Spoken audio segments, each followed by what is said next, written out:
नमस्कार, मैं पंडित राधेश्याम तिवारी। पिछले 25 वर्षों से मैं वैदिक ज्योतिष, विवाह संबंधी समस्याएं, ग्रह दोष निवारण और तांत्रिक उपायों के क्षेत्र में कार्यरत हूँ। मेरे मार्गदर्शन में हजारों जोड़े टूटने से बचे हैं और अनेक लोगों ने अपने जीवन में प्रेम, समृद्धि और मानसिक शांति पाई है। मैंने अपने अनुभव में एक बात गहराई से महसूस की है कि प्यार से किया गया विवाह टूटता तब है जब ग्रह साथ छोड़ देते हैं, और यदि समय रहते उन ग्रहों की दशा संकेत समझ लिए जाएं तो रिश्ते को टूटने से बचा सकते हैं। ज्योतिष कहता है, जब चंद्रमा, शुक्र या सप्तम भाव में दोष होता है तो प्यार भी धीरे धीरे तकरार में बदल जाता है। जानिए कौन से ग्रह बन सकते हैं इसकी वजह। जब कुंडली में सप्तम भाव और शनि राहु का हस्तक्षेप हो। कुंडली का सप्तम भाव विवाह और जीवन साथी से जुड़ा होता है। अगर इस भाव में शनि, राहु या केतु जैसे ग्रह बैठे हों तो शादी के बाद रिश्ते में दूरी, संदेह और टकराव बढ़ता है। विशेषकर राहु शनि की युति संबंधों में भ्रम और ठंडापन ला देती है। कुंडली मिलान को नजरअंदाज करना। बहुत से लोग लव मैरिज में कुंडली मिलवाना बेकार समझते हैं, परंतु गुण मिलान, नाड़ी दोष, मांगलिक दोष, ये सब अगर अनदेखे रह जाएं तो विवाह के बाद दाम्पत्य जीवन में अस्थायित्व नहीं आता। प्यार में अंधे होकर कुंडली का अंधापन स्वीकारना बहुत भारी पड़ सकता है। शुक्र की दूषित दशा वासनात्मक आकर्षण बनता है कलह का कारण।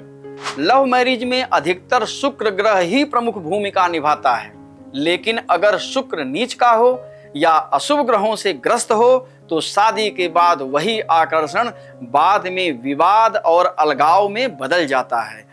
ये दशा तब और भी खतरनाक होती है जब व्यक्ति शुक्र की महादशा या अंतरदशा में हो। रिश्ते टूटने की कगार पर हैं, लेकिन अभी भी बहुत कुछ संभाला जा सकता है।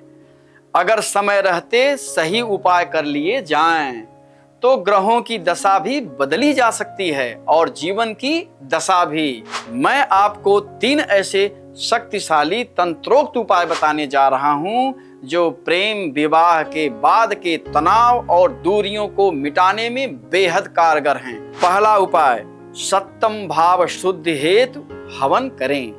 शादी के साल भर के अंदर सप्तम शांति यज्ञ कराना अति लाभकारी होता है। यह जीवन साथी के साथ प्रेम और समझ को बढ़ाता है। दूसरा उपाय, 16 शुक्रवार का व्रत करें।